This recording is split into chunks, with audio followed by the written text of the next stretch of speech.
बहुत बहुत स्वागत है आज के विशेष कार्यक्रम में। मैं हूं आपके साथ देवभूमि ऋषिकेश उत्तराखंड से आचार्य आशीष। आप भी नीचे कमेंट बॉक्स में अपना नाम या अपने शहर का नाम लिखकर हमारे आज के कार्यक्रम का एक विशेष हिस्सा बन सकते हैं। बंधुओं, मैं आज बात करने वाला हूं शेरमुखी मकान को लेकर। पिछली वीडियोस में मैंने शेरमुखी मकान के बारे में, गौमुखी मकान के बारे में कुछ जानकारियां आपको दी थी। लगातार आपका स्नेह उस वीडियोस को मिलता रहा, लेकिन कुछ क्वेश्चन भी साथ में उठते रहे। स्वाभाविक है, एक प्रश्न उठना, जिज्ञासाएं उत्पन्न होना, और आज उन्हीं में जो बहुत सारे प्रश्न थे उसको लेकर मैं यहां पर इस वीडियो में आप चर्चा करने वाला हूं और कंप्लीटली आपको जानकारी देने का प्रयास करूंगा। आपके मन में फिर भी और कोई क्वेश्चन उठते हैं तो आप मुझे कमेंट बॉक्स में जरूर लिखें। यदि आप वास्तु की जानकारी, घर बैठे जन्म कुंडली अध्ययन या किसी प्रकार से हस्तलिखित जन्म कुंडली बनाना हो, रत्न रुद्राक्ष परामर्श हो, तो आप उसके लिए लगातार जो नंबर फ्लैश हो रहे हैं उस पर आप समय लेकर चर्चा कर सकते हैं, उसकी जानकारी ले सकते हैं।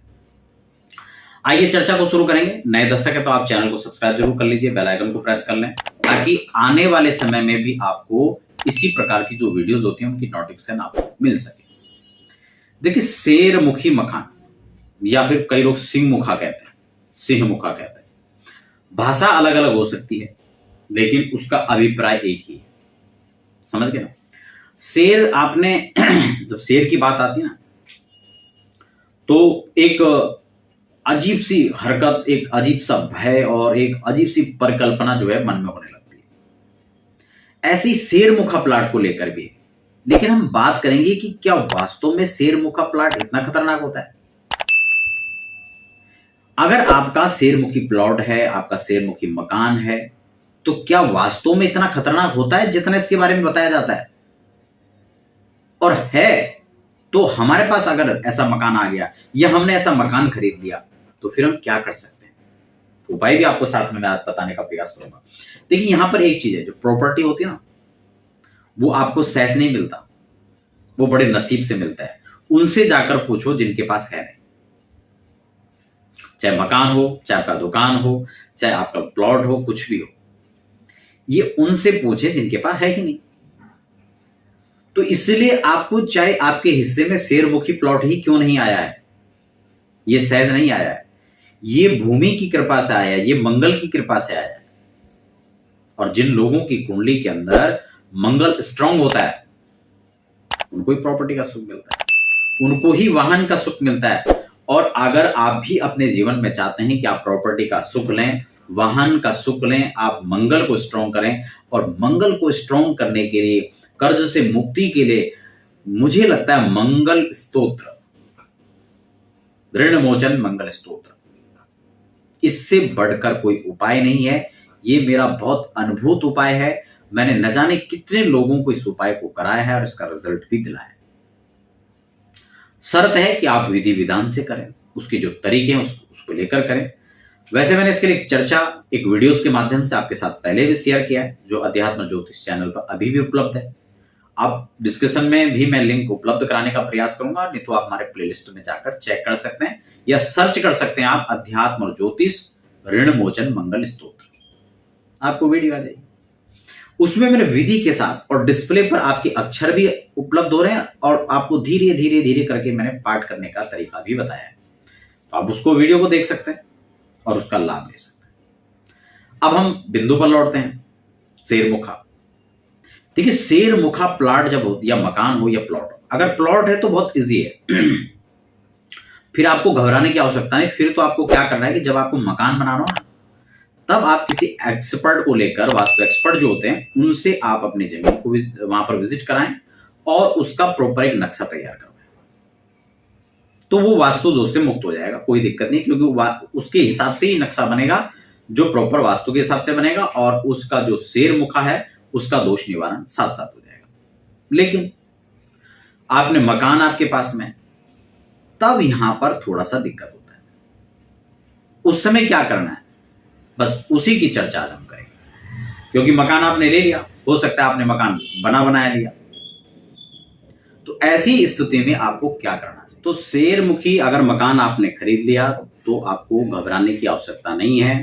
अगर समस्याएं हैं तो उनका समाधान भी निश्चित रूप से। तो आज मैं क्रम से कुछ मैंने जो यहां पर प्रश्न है उनको लिया है, इसमें सबसे पहले हम अगर प्लॉट है तो प्लॉट हमें कैसे लेना चाहिए अगर हम प्लॉट ले रहे हैं। उसके बाद हम शेरमुखी प्लॉट की बात करेंगे, दुकान की बात करेंगे, मकान की बात करेंगे, गौमुखी भी हम इसमें टच करेंगे प्रसंग को, और दिशा के अनुसार शेरमुखी का क्या फल है उसको लेकर भी हम यहाँ पर चर्चा करेंगे, क्योंकि कई बार बहुत सारे वास्तु भी कहते हैं कि नहीं इस दिशा में शेरमुखी है तो ये शुभ हो जाएगा। तो हम इन तमाम प्रश्नों पर हम यहाँ पर बात करेंगे। सबसे पहले कि शेरमुखी जो मकान होता है उसके दुष्परिणाम क्या होते हैं, थोड़ा उसको हम समझ लेते हैं। देखिए, शेर सिंह का नाम जैसे मैंने सुना आप और आपको बताया कि सुनते ही एक भय होता है। क्यों? क्योंकि सिंह वनराज जो है, और वनराज जो है वन में जंगल का राजा, वो किसी पर दया नहीं करता, जो मिला उसका नाश्ता कर गया। ठीक इसी प्रकार से जो सिंहमुखी मकान भी होते हैं उनका भी एक दुष्परिणाम देखा गया है। कई बार भयानक परिणाम देखे गए हैं कि जो शेरमुखी मकान के अंदर जो लोग रह रहे हैं उनको हार्ट की सबसे बड़ी प्रॉब्लम होती है, नेत्र प्रॉब्लम हो सकती है, घर में तनाव बना रहना, या घर में वो पूर्ण रूप से सक्सेस ना मिल पाना, ये कई सारी चीजें हैं जो शेरमुखी मकान के अंदर हो सकता है। डिप्रेशन की समस्या रहती है, धन हानि के योग बनते रहते हैं, जनहानि होती है, या फिर धन संग्रह नहीं हो पाता है, तरक्की के मार्ग बंद हो जाते हैं। तो बहुत सारी चीजें हैं जो इस स्थिति में जो है देखने को मिलता है। खासकर जैसे मैंने कहा आपको हार्ट की प्रॉब्लम, नेत्र की प्रॉब्लम, क्योंकि इसमें सूर्य खासकर कमजोर हो जाता है, अस्थि जनित समस्याएं हो सकती है, कैंसर जैसी भयंकर बीमारियां हो जाती हैं। तो ये शेरमुखी मकान जो है उसके परिणाम होते हैं, और कई बार वंश चलना बंद हो जाता है। तो ये बहुत सारे मकानों में देखा गया है, लेकिन हम डीपली यहां पर चर्चा करेंगे। सबसे पहले हम बात कर लेते हैं कि मकान जो प्लॉट होता है वो हमें कैसे लेना चाहिए अगर प्लॉट आप खरीद रहे हैं। देखिए, प्लॉट को सबसे बढ़िया जो माना जाता है, शुभ माना जाता है, सबसे अच्छा माना जाता है, चाहे मकान बनाने के दृष्टिकोण से चाहे वास्तु के दृष्टिकोण से है, वो चकोर प्लॉट, स्क्वायर प्लॉट सबसे बेस्ट माना जाता है। दूसरे नंबर पर आयताकार प्लॉट। उसके बाद जो भी प्लॉट होते हैं, मान लो किसी का कोना निकल जाता है, उसको भी बहुत शुभ नहीं माना जाता है। किसी कोने में निकल रहे हैं, किसी कोने में निकल रहे हैं, तो उसका अलग अलग हिसाब से जो है उसके भी फल को समझा जाता है अलग अलग हिसाब से। अब देखिए, मैंने यहां पर कुछ नोट्स यहां पर आपके लिए तैयार किए हैं कि अगर मान लो हमें प्लॉट में, तो मैंने आपको सॉल्यूशन बता दिया, तो नक्शे में निकल सकता है। लेकिन अगर बात आती है कि मकान की, हमने मकान ले लिया, तो हमें उसमें उपाय क्या करना है। सबसे पहले तो मैं आपको एक चीज बता दूं, कई बार लोग कहते हैं कि इस दिशा का जो मान लो पूरब की दिशा है उसमें शेरमुखा है तो वो ज्यादा अच्छा खराब नहीं होता है। भाई देखो, शेरमुखा तो शेरमुखा ही है, चाहे वो किसी भी दिशा से बन रहा है। लेकिन उसमें अगर दक्षिण से बन रहा है, दक्षिण फेस से बन रहा है, तो वो ज्यादा घातक है, क्योंकि दक्षिण की जो दिशा है वो नकारात्मक ऊर्जाओं का, उसका लॉजिक है, क्योंकि दक्षिण की जो दिशा है वो नकारात्मक ऊर्जाओं का है, वहां यम की दिशा है, मृत्यु की दिशा है।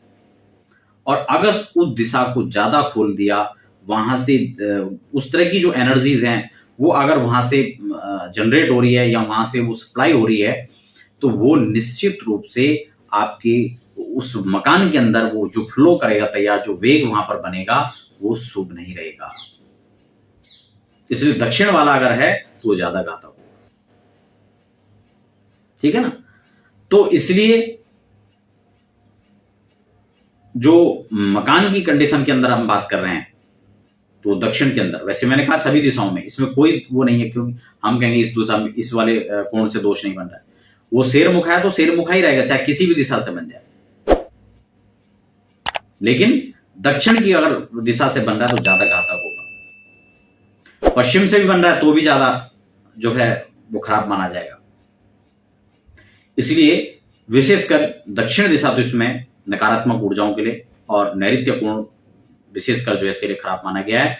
बाकी अन्य दिशाओं में भी, अन्य स्थितियों में भी वह शेरमुखा बहुत शुभ लाभदायक, शुभ परिणामदायक नहीं होंगे। अब बात करते हैं कि अगर हमने इस तरह की कंडीशन अगर बनी हुई है, वास्तु का कोई भी दोष हो, मैं आपको बता दूं, वास्तु के दोष के लिए अगर हम प्रामाणिक रूप से जानकारी की बात करें, उपाय की बात करें, तो कोई भी ऐसा उपाय नहीं है। आजकल तो लोग तमाम प्रकार की यंत्र टंगवा लेते हैं कि हाँ जी यहाँ पर ये टैटू लगा दो, इसका ये कर लो, वो कर लो, लेकिन ये कोई लिखित उपाय नहीं है, अप्रामाणिक उपाय। जो मन में आए सो बोल दो, क्या दिक्कत है। यूट्यूब का जमाना है, यूट्यूब पर वीडियो अपलोड करना तो कोई खास बड़ी बात है नहीं, कुछ भी बोल दो, डाल दो, ठीक है ना। तो वो प्रमाणिक जानकारी नहीं है। जो वास्तु ग्रंथों के अंदर, वास्तुशास्त्र के अंदर जो प्रमाणिक ग्रंथ हैं, उसमें जो जानकारियां हैं, उसके अनुसार वास्तु का सिर्फ और सिर्फ समाधान वैदिक पूजा है। सिर्फ वास्तु दोष की शांति है, वास्तु दोष शांति है, वास्तु उसकी पूजा है, वास्तु उसका विधान आता है, जिसकी संपूर्ण पुस्तक ही जो है, मैं अभी मेरे पास यहां पर उपलब्ध नहीं है, मैं हाथ किया था आपको उसका, हाँ, तो मैं आपको हाथों हाथ अभी दिखा देता है। तो कुल मिलाकर वास्तु का जो प्रमाण है वो वास्तु शास्त्र, वास्तु शांति है, वैदिक पूजा, और उसके साथ वास्तु बलि आता है, वास्तु बलि का विधान है, ठीक है ना। क्योंकि वास्तु का प्रॉपर जो 81 पद, जो घर का वास्तु होता है, वो 81 मंडल का वास्तु पद होता है।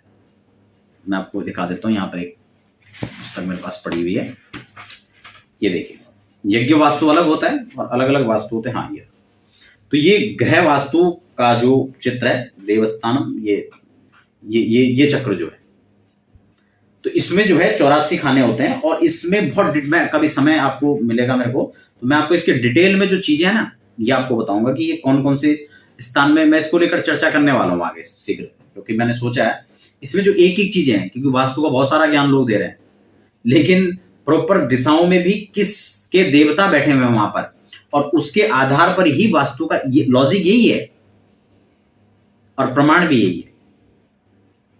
अब बोलने को तो कुछ भी बोल दे, यहां बना दो, वहां बना दो, वो नहीं है।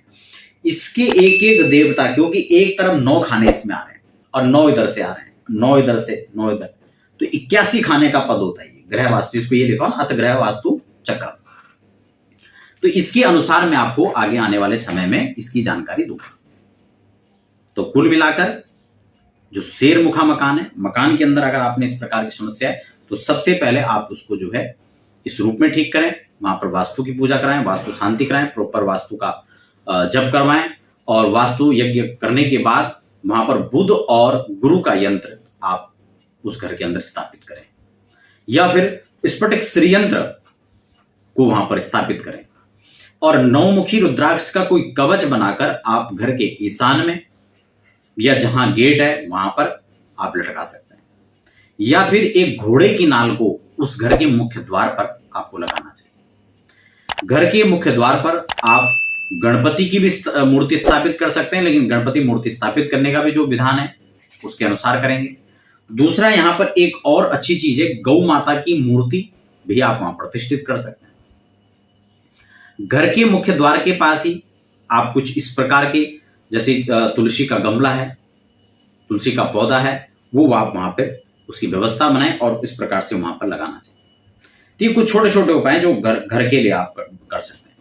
अब बात आती है दुकान की। तो दुकान जो है, व्यवसायिक जो क्षेत्र है, वो शेरमुखा शुभ माना जाता है, वहां पर आपको किसी प्रकार का भय खाने की आवश्यकता नहीं है, दुकान श्रेष्ठ है। ऑफिस के अंदर भी चलेगा, कोई दिक्कत नहीं, वहां पे भी ज्यादा दिक्कत नहीं। गौमुखी की बात आती है तो गौमुखी शुभ इसलिए माना जाता है क्योंकि गौमुखी में जो मुख होता है वो छोटा होता है और पीछे से वो बड़ा होता है, और शेरमुखी में उल्टा है, उसका आगे से चौड़ा होगा और पीछे से कम हो जाएगा। तो ये चीजें, अब इसमें दुकान का आ गया, मकान का आ गया, और हाँ, दिशाओं के अनुसार, वो भी मैंने आपको बता दिया कि दिशाओं के अनुसार जो ज्ञान देते हैं कि नहीं जी, इधर से अगर दिशा इस दिशा में होगा तो खराब है, इस दिशा में होगा तो अच्छा है, वो कुछ नहीं है। क्योंकि ज्यादा खराब होगा अगर दक्षिण दिशा के अंदर होगा, बाकी शेरमुखा हर दिशा से शेरमुखा ही होगा, उसमें किसी प्रकार की कोई गुंजाइश नहीं है अन्य उसको करने का। अब हमने इसमें 2-3 चीजें हैं। अब प्लॉट की हम बात कर लेते हैं, मकान की तो हमने बात कर ली। अब इसमें प्लॉट में अगर हमारा शेरमुखा प्लॉट है तो हम उसको गुनिया कर सकते हैं, और गुनिया करने के बाद फिर हम उसमें वास्तु का नक्शा बनाएं वास्तु के अनुसार। बड़ा क्षेत्र है, बड़ा प्लॉट है, तो फिर तो कोई दिक्कत नहीं, उसमें हम सर्वेंट रूम बना सकते हैं, या हम स्टोर्स बना सकते हैं, या उसमें गार्डन बना सकते हैं। तो उस हिसाब से उसमें भी ये देखें कि कौन सी दिशा के अंदर गार्डन ज्यादा शुभ रहेगा, कौन सी दिशाओं को हल्का रखना है। इसीलिए जो मैंने वास्तु का चैप्टर है, नीचे डिस्क्रिप्शन में लिंक है, आप उसको जरूर देखें। मैंने उसमें सभी दिशाओं के बारे में आपको प्रॉपर जानकारी दी है और वैदिक जानकारी और प्रमाणिक जानकारी दी है, मनमुखी जानकारी नहीं। इसीलिए मैं प्रमाण के साथ जो भी हमारे चैनल पर चर्चाएं होती हैं वो सब प्रमाण होती हैं, प्रमाण के साथ होती हैं। आप उन चर्चाओं का लाभ लीजिए।